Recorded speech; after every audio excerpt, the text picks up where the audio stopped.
আকাশ এবং জমিনের মধ্যে ইলা একজন না হয়ে যদি মাত্র দুইজন হতো, আকাশ জমিন ভেঙে খান খান হয়ে যেত। ঠিক কিনা বলেন?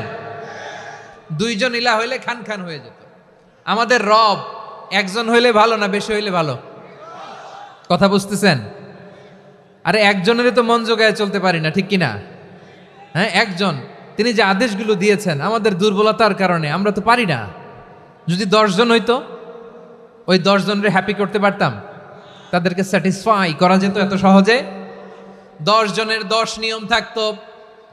একজন বলতো আমার সেজদা দিবি সকালে, আরেকজন বলবে আমার জন্য নামাজ পড়বি 3 বার, আরেকজন বলবে আমার জন্য যাকাত দিবি এতবার, আরেকজন বলতো আমার জন্য কুরবানি দিবা এতবার। তাহলে আমাদের জন্য কঠিন হয়ে যেত, ঠিক কিনা? যদি ইলা একজন না হয়ে একাধিক হতো, একজন বলতো না আমি মহাবিশ্ব এভাবে চালাবো, আরেকজন বলতো না আমার মন চায় এভাবে, আমি এভাবে চালাবো, একজন বলতো সূর্য আমি পূর্ব দিকে উঠাবো, আরেকজন বলতো না আমি দক্ষিণ দিকে উঠাবো, আরেকজন বলবে না আমি উত্তর দিকে উঠাবো। এরকম আছে না নাই?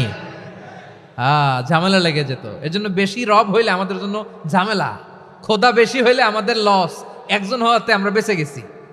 বারুয়াখালীবাসী আওয়াজ করে না, কথা বলে না। রব খোদা একজন হওয়াতে আমাদের সুবিধা হয়েছে না? এজন্য আল্লাহ বলেন লা ইলাহা ইল্লাহু, তিনি ছাড়া তোমাদের কোনো ইলাহ নাই, তিনি একজন।